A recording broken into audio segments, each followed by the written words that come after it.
But any questions? Yes, I have another question. Back in the with the Splack Pack eras, what was your true involvement with them in regards to how they were put together? Because we've interviewed a few people already. So, Um, what were your involvement with them? And on top of that, what happened to them at the very end? okay. Because I can cut this intertwining with what they're saying. So Well, I'm gonna keep it straight like this. This is how it started. I was at Lake Lotta one day, and Kid's cousin Bam Bam, we used to go to high school together. And I used to play football at Lake Lotta, but we was playing basketball out there one day, and Sean drove up in his car. He used to have a Jetta, and it said Kid Money on the side, and he used to ride around with it to let you know I'm Kid Money. You know what I'm saying? And at that time, he was with Scratch Machine, and they were doing songs like Gangsta Walk, which was on the Memphis scene, and it was distributed by Selecto Hits. At that time, James Alexander, who's like the last living Barcade, he was the head of Selecto Hits at that time, so he helped put out the record. And his son, better known as Jazzy Faye, but we used to call him Phelan Alexander, because that's his real name. And he's named after one of the dudes who was the best friend of his dad that died from the Barcade. And he used to sing on that album. He had a song called You Gotta Get Off of My Tip, Quit Sweating. But now he's doing, he's done Sierra, and everybody knows him as Jazzy Faye. But this is the real. As far as Splack Pack, like I said, Sean was in Atlanta. He was going to the Art Institute at the time. And the original Splack Pack was him and a guy named Big L, who was down with Swift C, and Swift C's a producer. Swift C has done stuff like for Dungeon Family, Cool Breeze, and at that time it was just Kid and Big L. Okay, Head came into Atlanta because Head and Kid are related. They're cousins. At that time, Head didn't really want to be a rapper. So he was molded in to become that rapper. So when you hear Head, the comparison between him and JT, it was a build-up. It's not that he tried to sound like JT, that's just his voice. You're going to have 5 million people. It's like I told you about the guy who sounded like Triple J. It's not his fault. It's just that some of us going to sound like each other, and that's the way things happen. You might have a cat that sound like Triggaman, but I'm not really going to beef with him.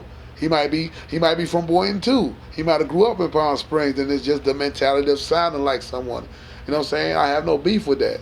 Like, I got an artist, Bobby Cognac, and he sounds like Trick Daddy. But it's just that, but he's from Palm Beach. I mean, he's going to appear on Bass Room 808, and you'll hear him, you'll be like, damn, he's just like Trick, but he's not like Trick. He's from Palm Beach. It's just like, that's his voice. Mm-hmm. I tried to change it. I put him on different tracks, but that's the way it was running. You know what I'm saying? Okay, now back to Splack Pack. Like I said, Big L and them was the first member of the group.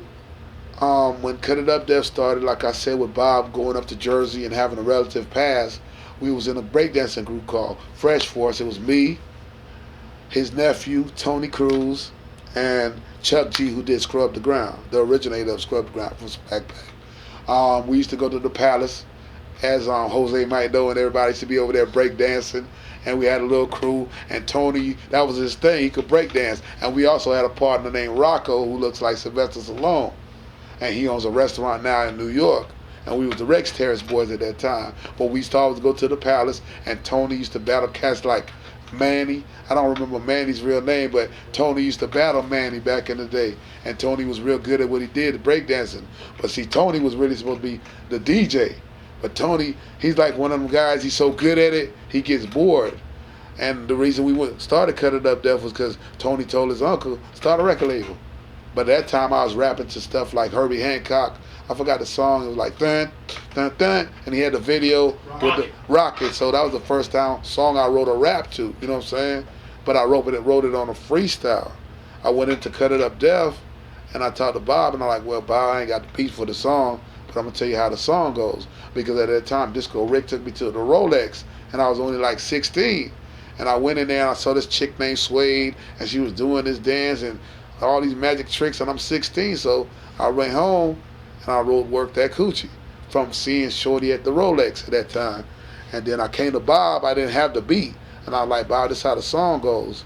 And I like goes, let me say work, exactly. And I told him the lyrics, and he was like, he liked it. Because now he had a guy that kind of reminded him of what 69 Boys and 95 South was doing, because I was riding at a different mentality. Mm-hmm. So he signed me. I remember the paper. It was a little pink off reddish paper. It was a 1 page, and it told me, and I signed it.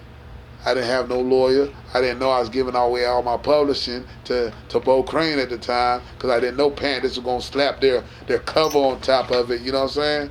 So he just gave you a initial fuck you contract. Well, I mean, Bob really, it wasn't really Bob. He probably really didn't know better at that time because he wasn't really a music man. He was just doing what he thought would make money at the time because bass was really booming. So I can't blame him for that mentality. I blame Bo Crane all day, every day because he tell you, when you open Bo Crane, it says, whooping Crane.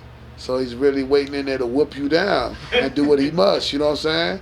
But he's a businessman, and it's a business. And if you don't know the business and have your paperwork right, that's what's going to happen all day, every day.